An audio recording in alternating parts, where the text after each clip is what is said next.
नमस्कार दोस्तों, IAS point के यूट्यूब चैनल पे आपका बहुत बहुत हार्दिक स्वागत है।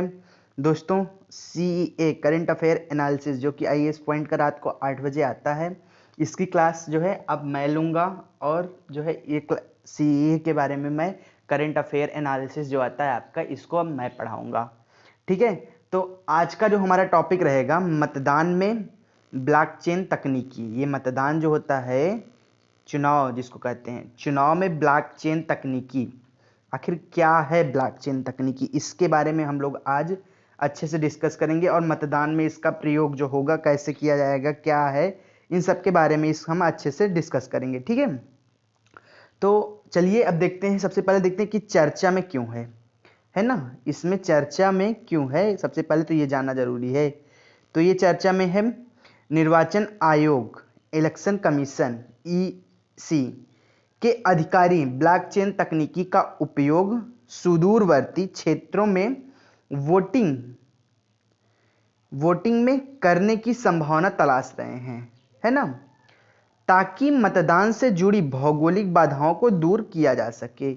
मतलब कि ये इस इलेक्शन कमीशन जो है ये तलाश रहा है ब्लॉकचेन तकनीकी का उपयोग सुदूरवर्ती क्षेत्रों वोटिंग संभावना तलाश रहे हैं, ताकि ये जो है मतदान से जुड़ी भौगोलिक बाधाएं जो होती हैं, मतलब कि इसको दूर किया जा सके, है ना। अब चलिए इसके हम प्रमुख बिंदु को देखते हैं कि इसी के प्रमुख बिंदु के बारे में हम जो है देख लेते हैं। अब तो यहाँ पे प्रमुख बिंदु जो है, इसका प्रमुख बिंदु, विभिन्न राजनीतिक दलों ने चुनाव आयोग से मांग की है कि जो प्रवासी मजदूर जो हैं मतदान से वंचित रह जाते हैं, उनके मतदान को सुनिश्चित किया जाना चाहिए। भाई सही है, जो प्रवासी मजदूर बाहर रहते हैं, कहीं बाहर रहते हैं, तो उनको जो है मिलना जरूरी चाहिए ना, उनका भी अधिकार है, वो देश के नागरिक हैं, तो उनका भी अधिकार है वोट के देने के लिए। तो मतदान से वंचित रह जाते हैं, उनके मतदान को सुनिश्चित कराना चाहिए। ये कई राजनीतिक पार्टी दल के मांग, मतलब पार्टियों की मांग है, और ये जरूरी भी है। मैं भी इसके सपोर्ट में हूं, क्योंकि ये होना बहुत जरूरी है। प्रवासी मजदूर चुनाव के दौरान अपने मताधिकार का उपयोग करने के लिए घर नहीं जा पाते, इसलिए उस शहर जिसमें काम कर रहे हैं उसे अपने निर्वाचन क्षेत्र के लिए मतदान करने की अनुमति दी जानी चाहिए। सही है, ऐसा कुछ सिस्टम हो जाना चाहिए कि जैसे कि one nation one ration card वाला सिस्टम है, उस तरह से कुछ ऐसा हो जाना चाहिए कि जैसे एग्जैक्टली आप एटीएम मान लो, कि सबकी चीज का एग्जांपल छोड़ो, एटीएम मान लो, जिस तरह से आपका एटीएम होता है कि किसी भी बैंक का एटीएम हो, उसमें जाके आप पैसा निकाल सकते हैं, सेम प्रोसेस इसमें भी कर देना चाहिए निर्वाचन आयोग को। कोई भी कहीं भी रहे, वहां से वो अपना जो है वोट दे सके, अपने कोई मायने ना रहे कि वो अपने ही निर्वाचन क्षेत्र में जाए, वहीं पे वोट दे। ठीक है, अब चलिए देखते हैं हम लोग ब्लॉकचेन तकनीकी आखिर है क्या, ये किस नमूने का नाम है ब्लॉकचेन तकनीकी, ये अब हम लोग जान लेते हैं। ब्लॉकचेन एक प्रणाली है जिसमें रिकॉर्ड का डाटाबेस एक ही समय पर कई कंप्यूटरों में दिखाई देता है। मतलब कि एक ब्लॉकचेन एक ऐसी प्रणाली है जिसमें रिकॉर्ड डेटाबेस जो होता है एक ही समय पर कई कंप्यूटरों में दिखाई देता है ना। भले ही वह किसी भी नई डिजिटल जानकारी के साथ अपडेट किया गया हो, मतलब कि वो जो रहे किसी भी नई डिजिटल प्रणाली के साथ अपडेट, किसी भी डिजिटल जानकारी के साथ अपडेट किया रहे, पर वो सभी कंप्यूटरों में दिखाएगा। ये है ब्लॉकचेन तकनीकी, है ना। अब यह है अनाधिकृत हस्तक्षेप के बिना रिकॉर्ड रखने, वास्तविक समय पर लेन देन सक्षम प्रदर्शित बनाने और लेखांकन को योग्य प्रणाली का एक विलक्षण संयोजन प्रदान करता है। मतलब सभी का रिकॉर्ड रखता है, कब क्या कहां कैसे हुआ, सारे चीजों का रिकॉर्ड जो है ब्लॉकचेन तकनीकी रखता है ना। ब्लॉकचेन तकनीकी का ब्लॉकचेन जो तकनीकी का प्रारंभिक और प्राथमिक उपयोग क्रिप्टो करेंसी, मतलब कि सबसे पहले ब्लॉकचेन तकनीकी का प्रयोग क्रिप्टो करेंसी जैसे कि बिटकॉइन लेन देन की निगरानी के लिए किया गया था। मतलब कि जो क्रिप्टो करेंसी है, इसकी निगरानी के लिए ब्लॉकचेन तकनीकी का सर्वप्रथम उपयोग किया गया था। आप लोग ये बहुत इंपॉर्टेंट होते हैं करंट अफेयर एनालिसिस, आप लोग जो यूपीएससी के एग्जाम्स देने की सोच रहे हैं या सारे एग्जामों के लिए, यार एक बहुत बेनिफिटेबल होगा, तो सभी लोग ध्यान से इसको पढ़ा करिए और ध्यान से। ठीक है, हालांकि पिछले कुछ वर्षों में इसके अन्य उपयोग तथा अनुप्रयोग उभर कर सामने आए हैं। मतलब कि इसके कुछ उपयोग तथा अनुप्रयोग भी उभर कर सामने आए हैं। किसके? ब्लॉकचेन तकनीकी के। अब वो कैसे? मतलब कि कोई मायने नहीं रख रहा, जैसे कि अभी इसी मतलब इलेक्शन कमीशन ही सोच रहा है ब्लॉकचेन तकनीकी का प्रयोग करने, वैसे ही मतलब अलग अलग जगह पे प्रयोग करने के लिए उभर रहा है धीरे धीरे। आंध्र प्रदेश और तेलंगाना की सरकार ब्लॉकचेन तकनीकी का उपयोग भू अभिलेखों के रखरखाव के लिए किया जा रहा है। प्रेजेंट टाइम में अब इंडिया में ही देख लो, अपने आंध्र प्रदेश और तेलंगाना सरकार कर रही भूलेखों के रखरखाव के लिए। तो यही है ब्लॉकचेन तकनीकी। अब देखते हैं हम मतदान में ब्लॉकचेन तकनीकी के बारे में। मतदान में जो है ब्लॉकचेन तकनीकी के बारे में, चुनाव सुरक्षा, मतदान पंजीकरण, सत्यनिष्ठा मतदान की पहुंच है और मतदाताओं की बढ़ती संख्या जैसे चिंताओं ने सरकारों को ब्लॉकचेन आधारित मतदान प्रणाली का उपयोग पर विचार करने को प्रेरित किया है।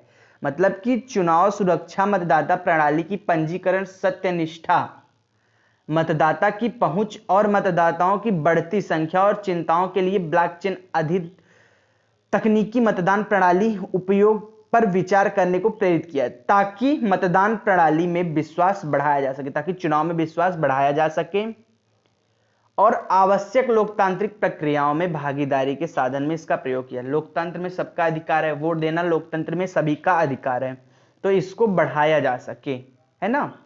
जो भी मित्र हमारे व्हाट्सएप ग्रुप से जुड़ना चाहते हैं, ये नंबर दिया गया है आईएएस पॉइंट के व्हाट्सएप ग्रुप से, जो भी मित्र जोड़ना चाहते हैं आप जो है इसी नंबर पे मैसेज कर लीजिए और आप जो है मैसेज करके जुड़ जाइए, है ना। अब जो है हम लोग देखते हैं आगे। यद्यपि इलेक्ट्रॉनिक वोटिंग का इस्तेमाल जो होता है ईवीएम, जिसको कहा जाता है इलेक्ट्रॉनिक वोटिंग मशीन, 1970 के दशक से अलग अलग रूपों में किया जा रहा है, जो पेपर आधारित प्रणालियों की तुलना में मौलिक रूप से लाभदायक होता है। वर्तमान में प्रभावी ई वोटिंग के लिए ब्लॉकचेन व्यवहार्यता का प्रयोग पता लगाया जा रहा है।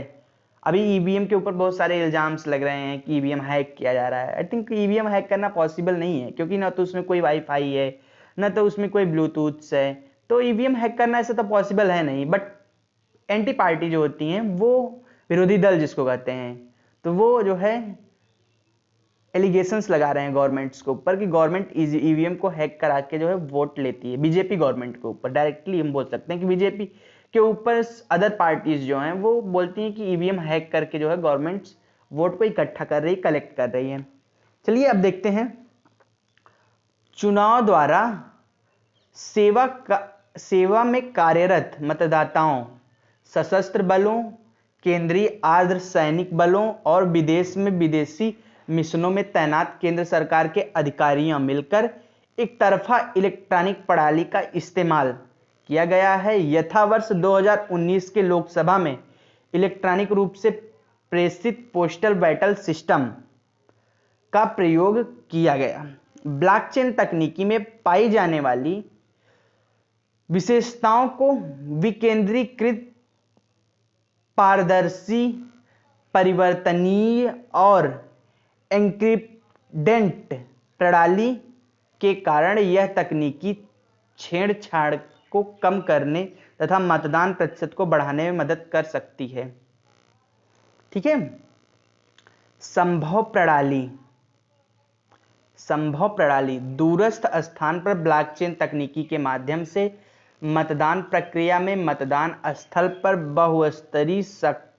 बहुस्तरीय आईटी सक्षम प्रणाली, बायोमेट्रिक और वेब कैमरों की मदद से बायोमेट्रिक प्रणाली का उपयोग करके जो है मतदाता की पहचान करता है। मतलब कि जो ब्लॉकचेन तकनीकी का माध्यम है मतदान प्रक्रिया में मतदान स्थल पर बहुस्तरीय आईटी सक्षम बायोमेट्रिक वेब कैमरा लगा रहा है। जैसे कि कोई भी व्यक्ति आपका वेब कैमरा मतलब आपके फेस से पहचान जाएगा वो कैमरा। जैसे कि फेस लॉक मोबाइल में नहीं होता आपके कि आपका फेस देखता है तो मोबाइल का लॉक खुल जाता है और किसी और का देखता है तो नहीं खुलता है, तो ऐसे ही कुछ रहेगा। मतदाता प्रणाली स्थापित करने के लिए ब्लॉकचेन तकनीकी आधारित व्यक्तिगत ई बैटल पेपर उत्पन्न किया जाएगा। जब वोट डाला जाएगा तो बैटल को सुरक्षित रूप से एन्क्रिप्ट किया जाएगा और एक ब्लॉकचेन हैशटैग जनरेट किया जाएगा और यह हैशटैग अधिसूचना विभिन्न हितधारकों यानी कि उम्मीदवारों और राजनीतिक दलों को भेजी जाएगी। यह हैशटैग मतलब कि एक हैशटैग जारी किया जाएगा और यह हैशटैग जो है अधिसूचना विभिन्न हितधारकों और यानी उम्मीदवारों को भेजा जाएगा। अब देखते हैं ब्लॉकचेन तकनीकी के सामने चुनौतियां क्या क्या हैं। भाई सोचते लिए ब्लॉकचेन तकनीकी के बारे में, पर इसके लिए चुनौतियां क्या क्या हैं ये भी जानना बहुत जरूरी है। तो ब्लॉकचेन प्रौद्योगिकी पर आधारित कई भी नई तकनीकी प्रणाली साइबर हमलों और अन्य सुभेद्यता जैसे संवेदनशील है। जैसे कि अभी मैंने हैक की बात की, ईवीएम। अभी ईवीएम पे तो ऐसे एलिगेशंस लग रहे हैं, तो ये आ जाएगा तो पता नहीं कितने एलिगेशंस लगेंगे कि गवर्नमेंट डेटा हैक करवा रही है, गवर्नमेंट चुनाव करवा रही है। जब पता चला कि ऐसे मतलब फिर और भी ज्यादा संवेदनशील हो जाएगा। ये तकनीकी वोट की हेरफेर, कागजी निशान मिटाने, इसके अलावा अराजकता का कारण बन सकती है। मतलब कि वोट की हेरफेर मतलब वही चीज है कि जो एलिगेशंस लगा रही है वही चीज की हैक करवा के, तो इसमें डेटा मतलब हेरफेर कर सकती। कोई कांग्रेस को वोट दिया रहे वो बीजेपी के पक्ष में चला जाएगा, कोई बीजेपी को वोट दिया रहे वो समाजवादी पार्टी के पक्ष में चला जाएगा, मतलब हेरफेर करवा सकती हैं। इसके अलावा मैं इल्जाम नहीं लगा रहा हूं, अगर आप लोग ये सोच रहे हो कि मैं जो चुनाव आयोग पे इल्जाम लगा रहा हूं, इस टाइप चुनाव आयोग स्वतंत्र है और वह चुनाव आयोग अगर चाहेगा तो ये बहुत सक्सेस हो सकता है, बायोमेट्रिक वाला बहुत ज्यादा सक्सेस हो सकता है। पर चुनाव आयोग अगर इसमें स्वतंत्र रूप से कार्य कर पाएगा तभी, क्योंकि चुनाव आयोग को स्वतंत्र रूप से कार्य, एक तो संविधान में बनाया गया चुनाव आयोग पूर्ण स्वतंत्र है और अगर पूर्ण स्वतंत्र है चुनाव आयोग तो ये बेहद एकदम सफल होगा। चेहरे की पहचान आधारित सत्यापन प्रणाली मतदाताओं की पहचान को लेकर अनेक प्रकार की अफवाहों और भ्रम कर सकती हैं। ब्लॉकचेन आधारित मतदान प्रणाली गोपनीयता और जोखिम चिंताओं को भी बढ़ा सकती है। मतलब कि किसी का डेटा चुराएगी, किसी का कुछ बढ़ाएगी, किसी का कुछ करेगी, तो मतलब वो बढ़ा सकती है, कोई वो नहीं है। अब देखते हैं हम लोग आगे की राह क्या है इसका, ब्लॉकचेन तकनीकी की जो है इसकी आगे की राह क्या है। किसी भी नवीन तकनीकी की सुरक्षा चिंताओं और तकनीकी नवाचार के बीच में एक सामंजस्य बनाने की आवश्यकता होती है। इस प्रकार ब्लॉकचेन आधारित मतदान प्रणाली को अत्यंत दक्ष प्रौद्योगिकी प्रदाता और प्रणाली का उपयोग किया जाना चाहिए। चुनाव आयोग को ब्लॉकचेन आधारित मतदान प्रणाली को सर्वप्रथम लघु स्तर पर लागू करने की परीक्षण करना चाहिए तथा बाद में व्यापक पैमाने पर संभावना की तलाश कर दी चाहिए। ठीक है, मतलब कि इसका जो आगे की राह है इसमें किसी भी तकनीकी सुरक्षाओं की चिंता और नवाचार के बीच में सामंजस्य बनाने की आवश्यकता है। सही चीज है। इस प्रकार ब्लॉकचेन आधारित मतदान प्रणाली और अत्यंत दक्ष प्रौद्योगिकी मतदान प्रणाली सक्षम किया जाना चाहिए। चुनाव आयोग को ब्लॉकचेन आधारित मतदान प्रणाली को सर्वप्रथम लघु स्तर पर, छोटे स्तर पर लागू करना चाहिए, परीक्षण करना चाहिए इसका छोटे स्तर पर लागू करके, उसके बाद बड़े पैमाने पर की जानी चाहिए। ठीक है, तो बस यही था ब्लॉकचेन तकनीकी। अब मिलते हैं हम आपसे जो है नेक्स्ट वीडियो में, तब तक के लिए bye bye, take care. Video को शेयर जरूर कर दीजिएगा और अपने दोस्तों को भी बताइए, अपने घर वालों को भी बताइए कि इन फ्यूचर में क्या ब्लॉकचेन तकनीकी आने वाला है, इससे क्या चुनाव होगा, कैसे चुनाव होगा, ये अपने घर वालों, अपने बड़े बुजुर्गों को भी बताइए आप। बाय बाय दोस्तों, टेक केयर, मस्त रहिए, व्यस्त रहिए, पढ़ते रहिए।